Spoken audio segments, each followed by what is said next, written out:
আমি তার পলিটিক্সকে অপছন্দ করি, কিন্তু তাকে হত্যা করবার কোনো অধিকার রাষ্ট্রের কারো নাই। বাংলাদেশের ইতিহাসে 21শে আগস্টের ঘটনাটা অবশ্যই খুব দুঃখজনক একটা ঘটনা। আইনজীবী হিসাবে আপনার কেমন লাগলো, এবং এরপরে আসলে যেহেতু অনেক আলোচিত এই ঘটনা ছিল, পরবর্তীতে এই রায়টিকে নিয়েও অনেক কিছু হওয়ার আশঙ্কার জায়গা রয়ে গেল কিনা, কোথাও ফাঁকফোকর থাকলো কিনা? আসলে ধন্যবাদ।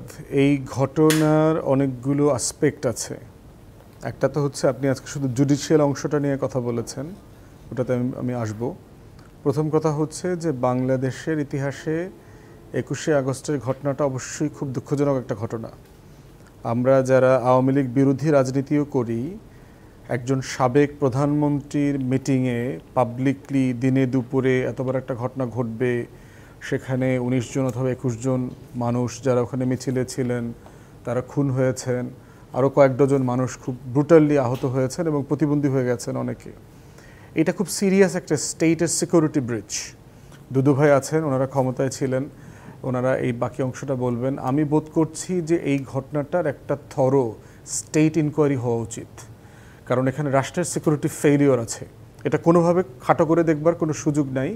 আমরা যারা রাষ্ট্রটাকে একটা স্থিতিশীল দীর্ঘমেয়াদে একটা প্রাতিষ্ঠানিক জায়গায় দেখতে চাই, আমাদের এই রাষ্ট্রর জায়গাটাকে সেফগার্ড করবার একটা কালেকটিভ রেসপন্সিবিলিটি আছে। তো অন্তর্বর্তীকালীন সরকারকে আমি অনুরোধ করব, আপনি একটা স্টেট ইনকোয়ারি করেন যে ঘটনাটা কি ঘটেছিল সেদিন। দ্বিতীয়ত, এই ঘটনার সাথে একটা জঙ্গি অ্যাসপেক্ট আছে বলে দাবি করা হয়েছে এবং অনেক দল ব্যক্তির নাম তখন আসছে, সকল মৌলবাদী গোষ্ঠীর নাম আসছে, জামাত শিবিরের নাম আসছে, মানে এরকম হরেক ইসলামপন্থী বিভিন্ন গ্রুপের নাম আসছে। আসলে ফ্যাক্ট কি? এটা কি একটা পলিটিক্যালি মোটিভেটেড ইভেন্ট ছিল? এটা কি স্টেটের কোনো গোয়েন্দা সংস্থা ইনস্টিগেট করে এটা করেছে?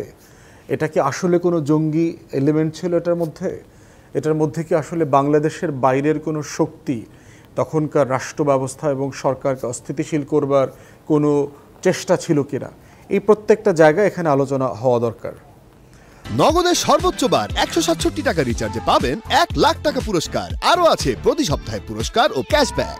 থার্ড হচ্ছে, একটা ঘটনা ঘটে গেছে 2004-05 সালে, 4-এ।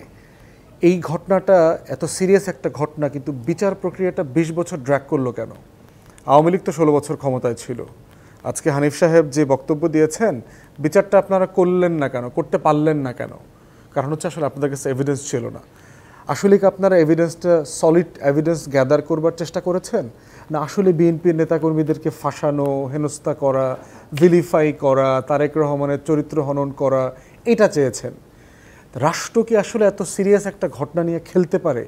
একটা দল কি এত বড় একটা সিরিয়াস ঘটনা নিয়ে খেলতে পারে? এটা আজকে আমার ক্ষেত্রে হয়েছে, কালকে তো আরেকটা দলের ক্ষেত্রে হবে। ওই সময় বিএনপি ক্ষমতায় ছিল, আওয়ামী লীগের সময় এটা হবে। রাষ্ট্র তো খেলার বস্তু হইতে পারে না। অতএব এই জায়গাগুলোটা সিরিয়াসলি আলোচনায় আসা দরকার। চতুর্থত হচ্ছে যে এই যে বিচারিক আদালতগুলো যে রায় দিল, সিআইডি ডিবি মিলে তদন্ত করলো, ফরেন্সিক এভিডেন্স দিয়েছে, একটা কেস লোড প্রিপেয়ার করতে হয়েছে তো এটাকে চার্জশিট পর্যায়ে নেবার জন্য। এই তদন্ত সংস্থাগুলোর দায়বদ্ধতা নিয়ে আলোচনা হইতে হবে। আপনারা যদি দেখেন যে এখানে চার্জ করবার মতো কোনো এভিডেন্স নাই, বাবর সাহেবকে অথবা তারেক রহমানকে আপনি কেন তাকে আসামি করেছেন? তারপরে হচ্ছে বিচারিক আদালতে যে জাজরা রায় দিয়েছেন, এটা তো একদম নিচের কোর্ট থেকে শুরু হয়ে এই পর্যন্ত আসছে। বারে বারে কেন আপনারা তাদেরকে কনভিক্ট করেছেন? কেন হাইকোর্টকে বলতে হয়েছে যে কোনো ফার্স্ট হ্যান্ড ক্রিমিনাল এভিডেন্স নাই এটাকে জাজ করবার জন্য, প্রসিকিউট করবার মতো? তো এই জায়গাতে যে বিচারিক প্রক্রিয়াটা আসলো, এটা তো রাষ্ট্রের একটা ফেইলিয়ার। যে এই জায়গাটাতে আমরা কেন আসবো? এই জায়গাটাতে এই প্রত্যেকটা এলিমেন্টকে দিয়ে এত বড় একটা ঘটনাটাকে আমি বোধ করছি যে শুধুমাত্র যিনি খালাস পাইলেন অথবা মিথ্যা মামলায় গেলেন, এতটুকুর মধ্যে যেন আলোচনাটা ছোট হয়ে না যায়। এটা রাষ্ট্রের জায়গা থেকে একটা বড় ঘটনা আমাদের ইতিহাসের। কারণ হচ্ছে শেখ হাসিনার গাড়িবহরে অ্যাটাক হয়েছে, উনি মারা যেতে পারতেন। এবং এমন একজন মানুষ যার বাবা অ্যাসাসিনেটেড হয়েছেন। অতএব তার ফ্যামিলি ট্রমাটার ব্যাপারটা কিন্তু আমাদের মাথায় রাখতে হবে রাষ্ট্রের জায়গা থেকে। আমি তার পলিটিক্সকে অপছন্দ করি, কিন্তু তাকে হত্যা করবার কোনো অধিকার রাষ্ট্রের কারো নাই। নিশ্চয়ই, কিন্তু একজন সাধারণ নাগরিকেরও যতখানি নিরাপত্তা পাওয়ার কথা, ততটুকু পেলেন কিনা, বা সে আসলে এই রাষ্ট্র থেকে সেই সুবিচারটা পেলেন কিনা। সেটাই। আওয়ামী লীগের যে 24 জন নেতাকর্মী মারা গেছেন এবং অনেকে আহত হয়েছেন, সেটাই হচ্ছে এখন মূল প্রশ্ন। নাগরিক, আমি নাগরিক, আমরা অন্য কাউকে দেখতে চাই না। হত্যা হয়েছেন, যিনি খুন হয়েছেন, তাকে আমি খুন করার আগ পর্যন্ত তিনি আওয়ামী লীগের নেতাকর্মী ছিলেন, কিন্তু মারা যাওয়ার পরে এখন তিনি বাংলাদেশের একদম নাগরিক। তার প্রতি রাষ্ট্রের কি জায়গা সেটা আপনি বলছেন। এই টোটালটা মিলে ইনকোয়ারিটা হওয়া দরকার।